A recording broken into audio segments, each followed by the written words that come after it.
Miss Navneet Rana. अध्यक्ष महोदय, आपका बहुत बहुत धन्यवाद। The wildlife protection amendment bill 2021। Sir, आपको ये बताना चाहूंगे अध्यक्ष जी, आज गांव और शहर में घने जंगल क्षेत्र को काटकर बसे जा रहे हैं, जिसके कारण जंगल प्रभावित हो रहा है। जंगली प्राणी का क्षेत्र कम होते जा रहा है। महाराष्ट्र राज्य में मेलघाट सबसे बड़ा घने जंगल क्षेत्र है, जो मेरे संसदीय क्षेत्र अमरावती में एक भाग है, तथा गढ़चिरौली, यवतमाल, चंद्रपुर ये सभी टाइगर रिजर्व एरियाज हैं। मेलघाट परिसर में जो टाइगर रिजर्व एरिया है, आदिवासी छोटे छोटे गांवों में एक बड़ी आबादी रहती है। खेतीबाड़ी का काम करके वो जंगल में ही अपने परिवार के साथ रहती है, पालन पोषण करती है। अध्यक्ष जी, मेरी आपके माध्यम से सरकार से ये विनंती है कि जल्द से जल्द उल्लेखित आदिवासी गांव जो मेलघाट टाइगर रिजर्व एरिया के अंदर आता है, उन्हें पुनर्वसन किया जाए, क्योंकि जंगल परिसर के अंदर जो गांव आते हैं उन्हें किया जाए तो वहां के वन्य प्राणियों को भी सुरक्षा मिल पाएगी।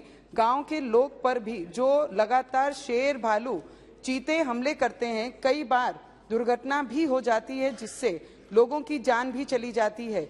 उस पर भी रोक लगेगी तथा मनुष्य और वन प्राणियों की सुरक्षा भी होगी। सर, मैं एक विनंती और फॉरेस्ट डिपार्टमेंट से भी करना चाहूंगी।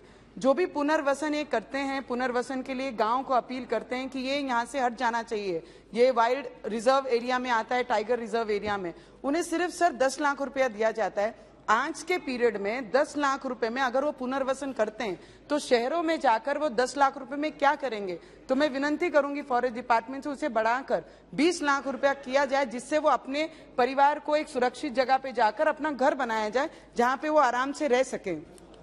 अध्यक्ष जी, वाइल्ड लाइफ एनिमल्स के वेरिएंट भी कम हो रहे हैं, ये चिंता का विषय है। इस पर भी सरकार को ध्यान देना चाहिए। जंगल को लिए खेती जो किसान भी खेतीबाड़ी करते हैं, उन्हें जंगली वाइल्ड एनिमल से बचाना भी सरकार को ध्यान देना चाहिए। सर, मैं एक और विनंती करूंगी, वाइल्ड लाइफ प्रोटेक्शन के लिए हम जो ये बिल ला रहे हैं, और 1972 में सितंबर में इसका इम्प्लीमेशन हुआ, उसके बाद बहुत सारे अमेंडमेंट्स इसमें लाए गए सर। पर आज वाइल्ड एनिमल के कारण जितने भी खेत होते हैं, उसके आजू बाजू जंगल परिसर होते हैं, पूरे के पूरे खेत रात के रात में वाइल्ड एनिमल्स पूरा नष्ट कर दिया जाता है, और उसके द्वारा जितना नुकसान हमारे किसानों को, किसान भाइयों को होता है, उसकी मदद कौन करेगा। ठीक है, हम मानते हैं वाइल्ड एनिमल्स को बचाना चाहिए, वी सपोर्ट दिस बिल, पर उसके साथ साथ में जो जंगली परिसरों के बाजू में किसान लोग, मेरे भाई बहन रहते हैं, जो खेती करते हैं, उन्हें बचाने का भी प्रावधान